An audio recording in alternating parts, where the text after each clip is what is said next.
નમસ્કાર દર્શક મિત્રો, અમારા ખાસ કાર્યક્રમ પ્લેગ્રાઉન્ડ ધ સ્પોર્ટ શોમાં હું રેશમા આપનું સ્વાગત કરું છું.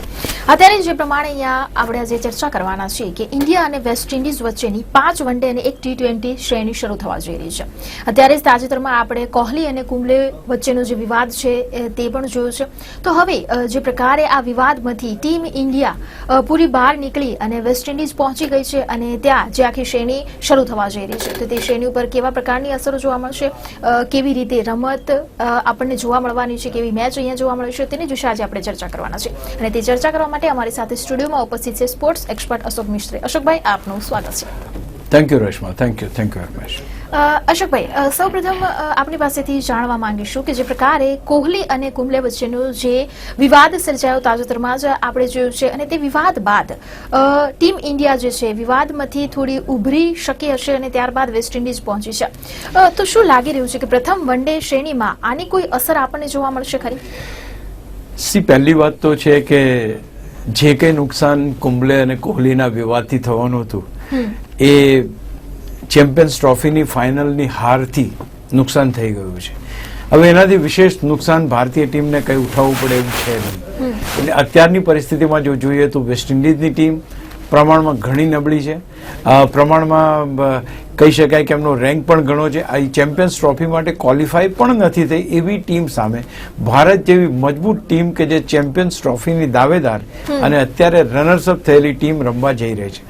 એટલે એક જેને કહી શકાય કે એક તદ્દન નબળી ટીમ, અથવા તો એના કુલ ખેલાડીઓ જે તમે જુઓ તો એની જે રમત એની જેટલી વન ડે છે એનાથી ડબલ વન ડે કદાચ આપણા યુવરાજસિંહ રમ્યા છે. એવી પરિસ્થિતિ વાળી ટીમ સામે રમવાનું છે. ન તો એમાં ક્રિસ ગેલ છે કે નથી એમાં બ્રેવો છે કે આ બધા મહત્વના ખેલાડીઓ આ ટીમમાં રમવાના નથી. એટલે જે કહી શકાય કે એક નબળી ટીમ સામે એક જબરજસ્ત બેટિંગ ધરાવતી અને સારામાં સારી બોલિંગ ધરાવતી ટીમ રમવા જઈ રહી છે. પરિણામ એક તરફી જ રહેશે, એમાં કોઈ શંકાને સ્થાન નથી. પણ અહીં આગળ તમે વાત કરી કુંબલે અને કોહલીના વિવાદની, આ બંને વચ્ચેનો વિવાદ એટલી હદ સુધી વધી ગયો કે વિરાટ કોહલી અને એની ટીમ વેસ્ટ ઇન્ડિઝ જતી રહી, પણ કોચ કુંબલે વેસ્ટ ઇન્ડિઝ ગયા નહીં અને ઇંગ્લેન્ડમાં જ રહ્યા અને બીજે દિવસે એમણે રાજીનામું ધરી દીધું. એકચ્યુઅલી જોવા જોઈએ તો બીસીસીઆઈની જે કમિટી છે ગાંગુલી, સચિન તેંડુલકર અને લક્ષ્મણની, એવો એ કહેવામાં આવ્યું હતું કે ભાઈ વેસ્ટ ઇન્ડિઝની ટૂર સુધી અનિલ કુંબલેને કોચ પદે રહેવા માટે વિનંતી કરવામાં આવી હતી. પણ તે વિનંતી થઈ હોવા છતાં પણ કુંબલે કોઈ પણ જાતની શરમ રાખ્યા વિના રાજીનામું આપી દીધું અને ત્યાર પછી કોચ વગરની ટીમ અત્યારે વેસ્ટ ઇન્ડિઝમાં રમી રહી છે. એટલે કોચ બેટિંગ કોચ બાંગર અને બોલિંગ કોચ શ્રીધર એ છે, પણ જે ચીફ કોચ, હેડ કોચ જેને કહેવામાં આવે, હેડ કોચ છે નહીં. એના માટે એક બીસીસીઆઈના પ્રતિનિધિને મોકલવામાં આવ્યા છે અને ખાસ કરીને સમગ્ર શ્રેણીનું ધ્યાન રાખશે. આમ જોવા જઈએ તો કુંબલે અને કોહલીનો વિવાદ ભારતના ક્રિકેટના ઇતિહાસમાં કદાચ આ એવો વિવાદ હશે. પહેલા ગાંગુલી અને ચેપલનો વિવાદ થયો હતો. હવે બે ભારતીયનો વિવાદ જે થયો એ કદાચ એક નવા પ્રકારનું કહી શકાય, જેનું કોઈ સોલ્યુશન ના નીકળી શક્યું, જેને બીસીસીઆઈએ અથવા તો ગાંગુલીને સચિન અને લક્ષ્મણની ટીમે કન્વિન્સ કરવાની ટ્રાય કરી, બેના વિવાદોને ઉકેલવાની વાત કરી, છતાં પણ ના ઉકેલાયા. એટલે કેટલી ગંભીર કક્ષાના વિવાદો હશે અથવા તો કેટલા ગંભીર કક્ષાના મતભેદો હશે એ ખ્યાલ. ક્યાંક એમ લાગ્યું કે ફાઇનલની ટીમ સિલેક્શન કરવામાં કંઈક એ થયું, ટોસ જીતીને શું કરવું એમાં પણ વિવાદ થયો. ટીમ મેનેજમેન્ટ એમ કીધું કે ભાઈ અમે ટોસ જીતીને પહેલા બેટિંગ લેવી, તો આણે ફિલ્ડિંગ લીધી. એટલે આટલી હદ સુધી કે એકબીજાના સંબંધો તંગ થઈ ગયા હોય તો હું નથી માનતો કે એ સંબંધોને લાંબા ચાલુ રાખવા જોઈએ. એને એક જેને કહી શકાય ને કે ત્યાંથી એને વાતને પૂરી કરવી એ સારામાં સારું કહી શકાય. એટલે અત્યારના તબક્કે વિરાટ કોહલીના માઇન્ડ ઉપર પણ ડેફિનેટલી આ પ્રકરણની અસર હશે.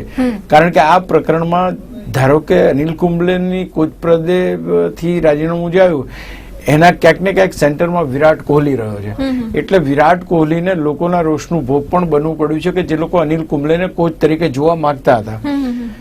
તદુપરાંત એમ પણ કહેવાય છે કે વીઆઈપી કલ્ચર ચાલુ અત્યારે ચાલી રહ્યું છે, વિરાટ કોહલી અને બધાનો પાવર એટલો બધો છે કે કોચને પણ ચેન્જ કરી શકે છે, કોમેન્ટેટર્સને પણ ચેન્જ કરી શકે છે. એટલે આ જ જાતની એક એટલે અહીંયા આગળ બેક ઓફ ધ માઇન્ડ તમે જુઓ તો હું માનું છું ત્યાં સુધી વિરાટ કોહલીના મનોમંથનમાં એ હશે કે આમાં બદનામ એ થઈ ગયો, ફ્રેટર્નિટી એને એ કરવા માંડી, મોટા મોટા જે કોચ છે અથવા તો જે મોટા ક્રિકેટરો છે એમણે એની ટીકા કરી. એટલે એને આ વસ્તુમાંથી બહાર નીકળવા માટે એટલી વસ્તુ સારી બની કે તરત જ એ રમવા ગયો, મીન્સ કે ત્યાં આગળ વેસ્ટ ઇન્ડિઝની ટૂર કરવા ગયા. વેસ્ટ ઇન્ડિઝની ટીમ આયર્લેન્ડ સામે પણ પરિસ્થિતિ ખરાબ હતી એમની, અફઘાનિસ્તાન સામે સારું રમ્યા નથી, છેલ્લી 5માંથી 3-4 મેચો એ લોકો હારી ગયા છે અને એમની સામે આપણે રમવાનું છે. એટલે અહીંયા આગળ એક તો પહેલી વસ્તુ છે કે માનસિક રીતે જો તમે વાત કરો તો હી ઇઝ વેરી કમ્ફર્ટેબલ, કારણ કે સામેનો પ્રતિકાર કોઈ એવો નથી કે જે પ્રતિકાર આપણને મુશ્કેલીમાં મૂકી શકે. સામે કોઈ એવી મોટી સદીઓ વાગવાની નથી કે એવા કોઈ બોલિંગ નથી જબરજસ્ત. 2-3 ખેલાડીઓની વાત કરતા કે ક્યાંય આપણને નડવાની હોય. એટલે ઇઝી ગોઈંગ મેચ છે, સારી વસ્તુ છે. આ વિવાદમાંથી બહાર આવે, આપણે આશા રાખીએ કે આ વિવાદને જલ્દી સુલઝાવી લેવામાં આવે. સુલઝાવી લેવા ઇન ધ સેન્સ કે now there is no other option left out. હવે એમ છે કે ભાઈ નવો કોચ કોણ આવશે એની ઉપર આખી સમગ્ર બાબત ચાલી રહી છે. એટલે હું માનું છું કે જે શ્રીલંકાના પ્રવાસે ભારતીય ટીમ જવાની છે પહેલા ડેફિનેટલી કોચની વ્યવસ્થા થઈ જશે. અશોકભાઈ, જે પ્રકારે વેસ્ટ ઇન્ડિઝની ટીમની જો અહીંયા વાત કરીએ આપણે તો એ ટીમ ક્યાંક ને ક્યાંક વિખરાયેલી લાગે છે, કારણ કે ઘણા બધા ખેલાડીઓ પર બેન કરવામાં આવે છે અને કોચિસને પણ કાઢી નાખવામાં આવે છે. તો આ એક આપણી ટીમ માટે કે ભારતની ટીમ માટે પોઝિટિવ પોઈન્ટ બની રહેશે? પહેલી વસ્તુ તો એ છે કે વેસ્ટ ઇન્ડિઝની ટીમ નબળી જ હતી. એમાં ક્રિસ ગેલ અને બ્રેવો અને જે બાકીના ખેલાડીઓ છે એ લોકોને રમાડવામાં નથી આવ્યા અથવા તેમને કન્સિડર કરવામાં નથી આવે. એટલે એ લોકોએ એમ કહ્યું છે કે ભાઈ અમે દુનિયાના અન્ય દેશોમાં જ્યાં T20 રમાતી હશે ત્યાં અમે રમીશું અને they are not associated with West Indies, એટલે વેસ્ટ ઇન્ડિઝના ટીમમાં એ છે નહીં. એટલે એક તો નબળી ટીમ હતી, એમાં 3 ખેલાડીઓ જવાથી ઓર નબળી ટીમ થઈ છે. જેને કહી શકાય કે આયર્લેન્ડ અથવા અફઘાનિસ્તાન જેવી ટીમ પણ એમને હરાવી જાય એવી સ્થિતિમાં આ ટીમ છે. એટલે અત્યારે ક્યાંક એમ જોવું રહ્યું કે કઈ રીતે ભારતીય ટીમનો એ લોકો મુકાબલો કરે છે. હવે માનું છું પહેલા જો બેટિંગ આવી ગઈ ભારતની તો કેટલા રન મારશે, કારણ કે ભારતની બેટિંગ લાઈન એટલી ડેપ્થ છે, એટલી જબરજસ્ત છે. એ લોકોના bowler, batsman, fielder, wicket keeper કોઈ જેટલા જાણીતા નથી કે જેને આજથી 1983ની ટીમ આખી મોઢે અમને યાદ છે. જ્યારે અત્યારની ટીમના ખેલાડીઓને યાદ કરવાનો તો જેસન હોલ્ડર સિવાય બીજો કોઈ ખેલાડી નજરે ન ચડતો. કે પહેલા તમે વિવ રિચાર્ડ્સની વાત કરો કે ગાર્નર કે માર્શલ કે હોલ્ડિંગની વાત કરો તો આખી ટીમ ગણાવી શકાય. પણ અત્યારના કોઈ એવા ખેલાડીઓ નથી કે જે વેસ્ટ ઇન્ડિઝની ટીમમાં મહત્વનું સ્થાન ધરાવતા હોય. એટલે ક્યાંક ઘણી બધી બાબતો છે કે જેનો પણ એક વસ્તુ ચોક્કસ છે, અહીંયા આગળ વેસ્ટ ઇન્ડિઝ માટે એક નવી તક છે. હું માનું છું કે વેસ્ટ ઇન્ડિઝની ટીમ જો ભારતને એકાદ મેચમાં બી હરાવી શકે તો એ લોકો માટે બહુ મોટી વસ્તુ ગણાશે. એટલે અહીંયા એક વસ્તુ બહુ ધ્યાન રાખવા જેવી છે કે જેમ પાકિસ્તાનની મેચ, પાકિસ્તાનની ટીમ હતી એ બહુ જ નબળી હતી અને આપણે તો એના કરતાં બહુ સારા એમ કરીને જે રીતે હારી ગયા આપણે, એટલે એવું અહીંયા ના થાય, એવો ઓવર કોન્ફિડન્સ ના થાય અથવા તો એવી કોઈ બાબત ના થાય, એ ખાસ જોવું રહ્યું. બીજી એક વાત કે કોચ તમારો છે નહીં એટલે તમારે બાંગર અને બાકીના જે લોકો છે એમની સાથે કામ કરી રહ્યા, એટલે તમારે ડિસિઝન જે તમારી નિર્ણયો લેવાની ક્ષમતા, જે ક્ષમતાની કસોટી થશે. તમે કેવા નિર્ણય લો છો, કેવી રીતના બોલિંગ ચેન્જીસ કરો છો, કઈ રીતે કોને રમાડો છો, કોને ડ્રોપ કરો છો, એ બધી વસ્તુ ઉપર પણ ઘણી બધી એની એ અસર હશે. એટલે હું માનું છું કે દરેકે દરેક શ્રેણી એક લર્નિંગ છે, એમાં કોઈ બેમત નથી. આ શ્રેણી કદાચ કંઈક શીખવાડી જાય. અહીંયા એક બહુ અગત્યની વાત એ કહેવા માંગીશ કે જ્યારે કુંબલે શરૂઆત કરી 1 વર્ષ પહેલા ત્યારે એની પહેલી શ્રેણી વેસ્ટ ઇન્ડિઝની હતી અને નાવ ધેટ 1 વર્ષની અંદર એટલા વાણા વાઈ ગયા, આટલી બધી મેચો આપણે જીતી લીધી, આટલી શ્રેણીઓ જીતી અને કોચ 1 વર્ષમાં જતા બી રહ્યા. એટલે કહી શકાય કરુણ અંત કહેવાય, કારણ કે જે રીતના આપણે જીતતા હતા, જેટલી શ્રેણીઓ આપણે જીત્યા, જેટલી મેચો જીતી છે, કદાચ આગળ ઉપરના સમયગાળામાં એટલી મેચો આપણે જીત્યા નથી. એટલે કંઈક એ પણ એક વસ્તુ મહત્વની બની જાય છે કે અનિલ કુંબલેની જે જગ્યા ફર્સ્ટ એનો જોબ હતો એ લાસ્ટ જોબમાં હી ઇઝ નોટ ધેર. એટલે ક્યાંક એ પણ એક વસ્તુ. એટલે એ ટીમ જો નબળી છે અને ભારતના ખેલાડીઓને હવે જોવાનું છે કે કઈ રીતે પોતાના રેકોર્ડ્સ સારા કરે છે. કારણ કે એવું છે કે નબળી ટીમ સામે તમે રન કરો એટલે તમારી બેટિંગ એવરેજ બી સુધરી જાય, તમે સારી બોલિંગ કરો, બોલિંગ એવરેજ પણ સુધરી જાય. એટલે લગભગ ખેલાડીઓ આવી રાહ જોઈને બેઠા હોય કે ક્યારે નબળી ટીમ સામે રમવાનું આવે કે જ્યાં આપણે આપણા જે એવરેજ હોય એવરેજને સુધારી શકીએ. પણ અશોકભાઈ, જ્યારે ભારતના ઓપનિંગ બેટ્સમેનની જો આપણે વાત કરીએ તો રોહિત શર્માની ગેરહાજરી છે, તો ક્યાંક અજિંક્ય રહાણેને જો રમાડવામાં આવે તો આ નિર્ણય કેટલો મહત્વનો ગણી શકાય અને કેટલી સફળતા અપાવશે? રેશમા, અજિંક્ય રહાણે અને પહેલા પણ ભારતીય ટીમની ઓપનિંગ બેટિંગ કરી છે, એટલે there is nothing new if he is applied. એનું ટોપના ખેલાડી તરીકે બી એક સારું સ્થાન છે અને સારું રમે છે. Unfortunately was not in good form in recent past. પણ હવે કદાચ વેસ્ટ ઇન્ડિઝ સામે જો એમને 5 મેચો રમવાની આવે તો આ શ્રેણીમાં કદાચ હી મે બી બેક વિથ હિઝ એની જે કહેવાય ને કે ક્ષમતા જે છે, જે રીતે રમી શકે, જે રીતે એનું ફોર્મ છે, I think he can come back very easily. એટલે આ એક એના માટે બહુ મોટી વસ્તુ બનશે. અને બીજી એક વાત, વિરાટ કોહલીએ હમણાં જ એક સ્ટેટમેન્ટ આપ્યું છે કે ભાઈ ઓપનિંગ બેટ્સમેન તરીકે અજિંક્ય રહાણે જ રમશે. એમ હતું કે પંતની કદાચ ટીમમાં સમાવેશ થાય, પણ પંતને ટીમમાં સમાવેશ થવાની શક્યતા ઓછી છે. અને જો અજિંક્ય રહાણે ટીમ ઓપન કરશે, એણે એમ પણ કહ્યું કે અજિંક્ય રહાણે ભારતનો ચેમ્પિયન્સ ટ્રોફીમાં સ્ટેન્ડ બાય ઓપનિંગ બેટ્સમેન હતો. એટલે જ્યારે સ્ટેન્ડ બાય ઓપનિંગ બેટ્સમેન હોય તો જ્યારે મુખ્ય ઓપનિંગ બેટ્સમેન ન હોય તો એને રમવાની તક મળવી જોઈએ. અને કારણ કે અજિંક્ય રહાણેનો રેકોર્ડ સારો છે, ઇઝ અ વન્ડરફુલ બેટ્સમેન, એને ટીમમાં રાખવાની શક્યતા વધી જાય છે. એટલે એ પણ એક વાત આપણી પાસે આવી હતી કે ભાઈ એને કોઈ પણ રીતે ઓપનિંગમાં રમશે અને એના જે સ્કોર છે, એના જે કે અત્યારે ફોર્મ ખોવાયું છે, I think will try to regain his form. So it's a good sign basically, there is nothing wrong. પણ એક વસ્તુ એ પણ છે કે અહીંયા આગળ તમારી પાસે જો નવા ખેલાડીઓ હોય, પંત છે તમારી પાસે, તો પંતને કદાચ તમે રમાડી શકો, યાદવ છે તો એને પણ તમે એક તક આપી શકો અને મળશે. કારણ કે 5 વન ડે છે એટલે ક્યાંક ને ક્યાંક કોઈ ખેલાડીને રમવા મળશે ખરું. પણ અત્યારના તબક્કે એમ લાગે છે કે ઓપનિંગ બેટ્સમેન તરીકે અજિંક્ય રહાણે ફિક્સ છે અને એ જ બેટિંગ કરશે એવું લાગે છે. અશોકભાઈ, તાજેતરમાં જે પ્રમાણે આપણે શરૂઆતમાં વાત કરી, કોહલી અને કુંબલેનો જે વિવાદ છે ત્યારમાંથી ભારતની ટીમ છે એ બહાર આવી છે અને ત્યારબાદ વેસ્ટ ઇન્ડિઝ હવે રમવા માટે જાય છે. પણ અહીંયા જ્યારે મહત્વની બાબતની જો વાત કરીએ તો રોહિત શર્મા અને બુમરાહને આરામ અપાયો છે. તો શું આ એક બાબત જે છે એ વેસ્ટ ઇન્ડિઝની ટીમ માટે આપણે કંઈક સારા સમાચાર માની શકીએ છીએ? 2-3 વસ્તુ એવી છે જે રેશમા વેસ્ટ ઇન્ડિઝની ટીમની ફેવરમાં જાય છે. એક તો થોડો વિવાદ જે ચાલી રહ્યો છે એના કારણે આખી ટીમ વ્યથિત છે.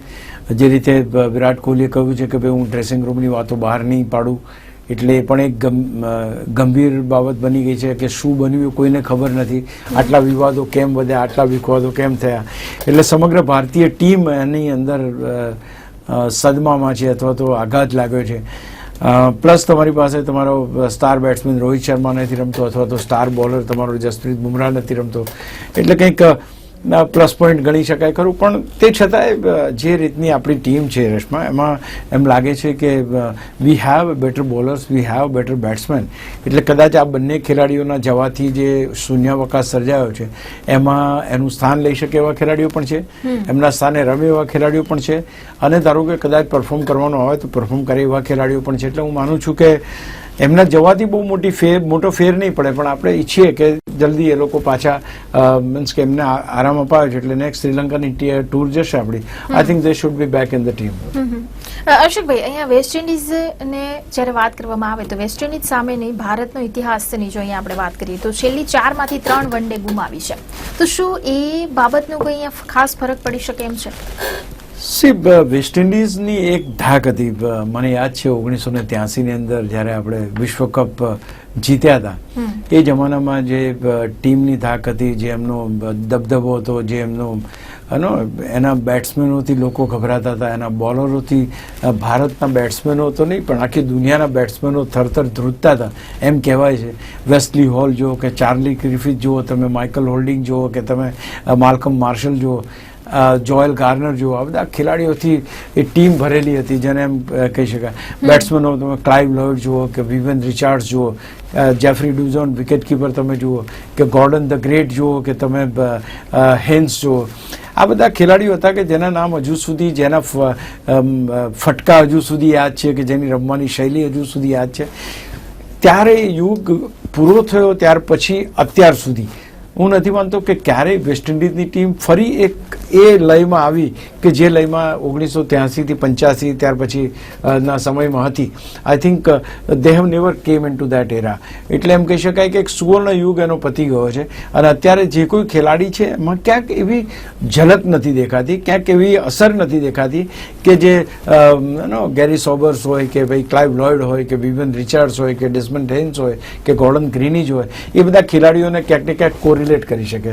અત્યારના ખેલાડીઓ જે મહત્વના ખેલાડીઓ આપણે જેમ વાત કરીએ એમ એ આઈપીએલ પૂરતા મર્યાદિત થઈ ગયા છે. મોટા મેચીસ એ લોકો રમતા નથી, ટીમ એને લેતી નથી, આંતરિક વિખવાદો એટલા બધા છે, બોર્ડ એનું કઈ રીતે કામ કરે છે એ કોઈને ખ્યાલ નથી આવતો, બોર્ડ અને ખેલાડીઓ વચ્ચેના સંબંધો ખરાબ છે, પૈસાની અછત છે. એટલે there are plenty of problems there for the West Indies. એટલે હું માનું છું કે એક જમાનાનું સર્વોપરી નંબર 1 લોકો આખી ધાક હતી એની, લોકો ધ્રુજતા હતા એવી ટીમને અત્યારે આવી ખરાબ હાલત થઈ ગઈ છે કે જે ન તો એનું બોર્ડ એટલું સક્ષમ છે કે ના એની ટીમ. એટલે એમ કહી શકાય કે આ ટીમ પાસેથી ચમત્કારની આશા રાખીએ આપણે તો બહુ ખાસ ફેર પડવાનો નથી, કારણ કે આઈ ડોન્ટ થિંક કે એ લોકોની કોઈ કેપેસિટી બહુ મોટા સ્કોર કરી શકે. પણ તે છતાંય અપસેટ ખેર આ રીતે જ સર્જાતા હોય છે.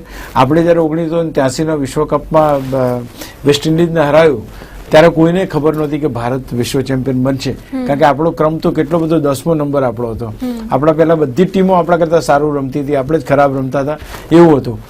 પણ એ જે સમય સંજોગો ઊભા થયા, 2 વાર ચેમ્પિયન વેસ્ટ ઇન્ડિઝની ટીમ 3જી વાર ચેમ્પિયન ના બની શકીને આપણે એમને બહુ નાના સ્કોરમાં આઉટ કર્યા. આ ઇતિહાસ લખાયો છે. એટલે ઇતિહાસની જો વાત કરીએ તો ઇતિહાસ રહી ગયો છે. અને ત્યાર પછી ફરી એકવાર આ this team never came in to the top gear. કહેવાનું તાત્પર્ય એટલું છે કે એ ટોપ ગિયરમાં આવી જ નહીં, કે એના કોઈ બેટ્સમેનો એવા પ્રભાવશાળી હોય કે એ હોય. એટલે ધીરે ધીરે આ ક્રિસ ગેઇલ ને આ બધા રમતા હતા તે વખતે થોડું ઘણું એ ટીમનો રેઝિસ્ટન્સ જોવા મળતો હતો. પણ હું માનું છું કે બહુ જ મેચો જીત્યા હોય અથવા તો બહુ સારી સ્થિતિમાં આવી ગયા હોય એવી પરિસ્થિતિનું નિર્માણ રેસમાં થયું નથી. એટલે ક્યાંક કહી શકાય કે ગ્લોરી હતી, પાસ્ટ હતો, ગોલ્ડન પાસ્ટ હતો, એવરીથિંગ ઇઝ ઓકે. બટ અત્યારના તબક્કે તમે એમ કહો કે 60-50 ઓવર રમવાની છે તો 50 ઓવર રમવા માટેના બેટ્સમેનો, જેમ હમણાં મેં વાત કરી કે આખી ટીમ 13 જણાના 213 કે 216 મેચો થાય છે અને આપણા એક યુવરાજ સિંહની 300 મેચો થાય છે, બાકીની અનિલ કુંબલેની જેટલી થાય છે, ધોનીની એટલી થાય. એક અનુભવ છે, એક બાજુ એક નવી ટીમ છે. પણ ક્યાંક હું માનું છું કે એડવાન્ટેજ વેસ્ટ ઇન્ડિઝ પાસે છે. ભારતને જીતશે તો બધા એમ કહેશે કે નબળી ટીમ સામે તમે જીતી ગયા. But if West Indies makes a dent in India અને એ જો એકાદ મેચ જીતી ગયું તો that is going to be the history. એટલે આપણે એ જોવાનું કે જે રીતને આપણે 5-0થી જીતવું છે એ પ્રકારની રણનીતિ તૈયાર કરી હશે જ. એ રણનીતિથી આગળ વધીને આપણે કોઈ પણ સંજોગોમાં વેસ્ટ ઇન્ડિઝને કોઈ પણ એવી તક ના આપવી જોઈએ કે જ્યાં આગળ એનો પ્રભાવ વધે. આજની મેચની વાત કરીએ તો આજની મેચ પણ ખૂબ સારા વાતાવરણમાં છે, શરૂ થશે. એટલે આમ જોવા જઈએ તો ફરી એકવાર લોકો ક્રિકેટના મેદાન ઉપર એટલે ટીવી સેટની સામે બેસતા જોવા મળશે. ભલે ટીમ નબળી છે પણ ભારતની જો બેટિંગ પહેલાં આવે તો બેટિંગ કરવાની જોવાની મજા આવશે. અથવા તો જે બેટ્સમેનો છે ફરી એકવાર, લોકોની યાદદાસ્ત રેસમાં બહુ ઓછી હોય છે અને ટૂંકી હોય છે, એક હારને પચાઈ જાય છે. હવે નવી શ્રેણી શરૂ થઈ એટલે એની ચર્ચા શરૂ થઈ જશે. આ શ્રેણી એટલી રોમાંચક થાય એવી લાગતી નથી, પણ steel it is cricket, you cannot predict anything, કંઈ પણ થઈ શકે છે આમાં. જી અશોકભાઈ, એક બીજી વાત કહેવાનું મન થાય, જે પ્રમાણે આપ કહો છો કે ક્રિકેટ જે છે અનપ્રેડિક્ટેબલ ગેમ છે, તો વેસ્ટ ઇન્ડિઝને આપણે અંડર એસ્ટિમેટ તો ના જ કરવી જોઈએ. સી બેઝિકલી એવું હોય છે કે ભાઈ તમે અંડર એસ્ટિમેટ કરો કે ના કરો એના કરતાં નબળી ટીમ છે એ પહેલેથી ખબર છે આપણને. પણ અહીંયા આગળ જે રીતે બાંગ્લાદેશ છેક સુધી પહોંચી ગયું હતું, જેમ પાકિસ્તાન સેમીફાઇનલ સુધી આવી ગયું કે જેની કોઈ ગણના નહોતું કરતું, જેમને કોઈ ગણતું નહોતું, એ પહેલી મેચમાં આપણી સામે શરમજનક રીતે હાર્યા, બીજી મેચમાં આપણને શરમજનક રીતે હરાવ્યા. જો આ તબદીલી, આ ફેરફાર આ ટીમમાં આ નવા ખેલાડીઓથી ને આ રીતે થઈ શકતો હોય તો વેસ્ટ ઇન્ડિઝમાં પણ થઈ શકે છે. અને બીજું એક વસ્તુ છે કે વેસ્ટ ઇન્ડિઝમાં બેઝિકલી તો ક્રિકેટ છે જ, they have cricket in the blood. કારણ કે એમની પાસે બહુ મોટો ગૌરવશાળી વારસો છે વર્ષોનો, જે 10-15 વર્ષ 20 વર્ષ એ લોકોએ જે રાજ કર્યું છે. I think that was something terrific. એટલે હું માનું છું કે એનું જે એની અસર છે આ બધા ખેલાડીઓ અત્યાર સુધી નથી બતાવી રહ્યા અને બીજા ઘણા ખેલાડીઓ નથી રમતા જે પેલા એના વિવાદને કારણે. અધરવાઇઝ આ ટીમને બી સારા બોલરો, પણ એક વસ્તુ બની કે જ્યારથી માલ્કમ માર્શલ છે, જોએલ ગાર્નર છે, માઇકલ હોલ્ડિંગ છે, એ ખેલાડીઓ એ એરા આખો પત્યો પછી કોઈ એમને છેલ્લે કર્ટની વોલ્શ હતા જે સારી બોલિંગ કરી ગયા, એ લોકોને બહુ સારો બોલર બી ના મળે, બોલરો બી ના મળે કે ના એમને એવા બેટ્સમેનો મળ્યા, એટલે ક્યાંક એમ કહી શકાય કે વેસ્ટ ઇન્ડિઝનો જે વારસો કન્ટિન્યુ ના થયો. ભારતની જો વાત કરીએ તો ભારત ડેફિનેટલી ત્યાર પછી બહુ જ સારી રીતે પ્રોજેક્ટ થયું. 1983ના વિશ્વકપ જીત્યા પછી આપણે સતત પ્રગતિ કરી, આપણે મેચો જીતી, ટેસ્ટ મેચ જીતી, વન ડે જીતી, T20 જીતી, દરેક ફોર્મેટમાં ચેમ્પિયન થયા અને અત્યારે આપણે નંબર 1 બન્યા છીએ ટેસ્ટ મેચમાં. એટલે કહી શકાય કે દસકો આવે એમ, દસકો કદાચ અત્યારે વેસ્ટ ઇન્ડિઝની સાથે નથી, જો એ ભવિષ્યમાં ક્યાંક જોવા મળે તો. બાકી અત્યારના તબક્કે તો એમ લાગે છે કે ઇઝી ગોઈંગ હશે ભારતીય ટીમ માટે, કંઈ બહુ મોટો પ્રતિકાર મળે એવું મને લાગતું નથી. જી પણ અશોકભાઈ, વેસ્ટ ઇન્ડિઝની ટીમની જો વાત કરીએ તો મોટા ભાગના ખેલાડીઓ બિનઅનુભવી છે અને નવા છે, તો શું ભારત માટે 5-0ની શ્રેણી જીતવાની સંભાવનાઓ કેટલી વધી જાય છે? અગેન બહુ સારી વાત કરી, કારણ કે તમે ઓવર કોન્ફિડન્ટ તો ન જ રહી શકો અહીંયા. You have to treat that team also the same way. આજે તમારે રિસ્પેક્ટ આપવું જ પડે, તમારી ટીમને ટીમ તરીકે ગણવી પડે, એના બેટ્સમેનો બોલરોને રિસ્પેક્ટ આપવું પડે. ક્રિકેટ બહુ ફની ગેમ છે, it can turn upside down any time, એટલે હું માનું છું ત્યાં સુધી એવું બનશે પણ નહીં. અને બીજી એક સામેની બાબત એવી હશે કે વેસ્ટ ઇન્ડિઝની તરફથી Jason holder is a bowler, એટલે એની ટીમ જે છે એ ટીમને પણ એમ હશે કે જો આપણે ભારત જેવી ટીમને હરાવી શકીએ તો આઈ think they have done everything. એટલે ક્યાંક વધારે ઇમ્પ્રેસ કરવામાં, કારણ કે 2019નો વિશ્વકપ પણ ડાયરેક્ટ એન્ટ્રી મેળવી હોય વેસ્ટ ઇન્ડિઝે તો બી એના શ્રેણીમાં કંઈક મજબૂત દેખાવ કરવો પડશે. અધરવાઇઝ જેમ ચેમ્પિયન્સ ટ્રોફીમાં ફેંકાઈ ગયા એમ ત્યાં પણ કદાચ ફેંકાઈ જાય એવી શક્યતા છે. એટલે અત્યારની ટીમ કેટલી નબળી છે એના ઉપરથી ખ્યાલ આવે છે કે they were not even qualified for the champions trophy. એટલે આ પરિસ્થિતિમાં જ્યારે તમે આ ટીમની સામે રમવાના છો એ વખતે એ લોકો અપસેટ કરી શકે એવી શક્યતા પૂરી હોય છે. તમે જીતશો તો કોઈ ન્યૂઝ નથી બનવાના, let us be very Frank. Headline ત્યારે જ બને જ્યારે કંઈક રોમાંચક હોય, એટલે હેડલાઇન તો બને કે જો વેસ્ટ ઇન્ડિઝ જીતે, પણ એવી શક્યતાઓ જ્યારે ઓછી દેખાતી હોય તે વખતે એમ લાગે છે કે ભારતીય ટીમ માટે આ જે ટૂર છે સ્મૂથ સેલિંગ બની રહેશે. જી તો દર્શક મિત્રો, જે પ્રકારે 5 વન ડે અને 1 T20 મેચની જે શ્રેણીની શરૂઆત થવા જઈ રહી છે, તો હવે જે પ્રમાણે અશોકભાઈ સાથે વાત થઈ છે, તો હવે જોવું રહ્યું કે રોમાંચક બની રહ્યું છે કે ઇઝી ગોઈંગ બની રહ્યું છે. તો તેની ઉપર ફરીવાર લોકોને એક રોમાંચક એવી મેચ જોવા મળશે અને ફરીવાર ઇન્ડિયાની જે બેટિંગ જોવા મળશે વેસ્ટ ઇન્ડિઝની સામે જે પ્રકારે રમશે, તો હવે જોવું એ રહ્યું કે કેવા પરિણામો આવે છે. તો આ તમામ ચર્ચા કરવા માટે અમારી સાથે સ્ટુડિયોમાં ઉપસ્થિત હતા સ્પોર્ટ્સ એક્સપર્ટ અશોક મિસ્ત્રી. અશોકભાઈ, આપનો ખૂબ ખૂબ આભાર. Thank you very much. તો દર્શક મિત્રો, ફરીથી મળીએ ત્યાં સુધી મને રજા આપશો. નમસ્કાર.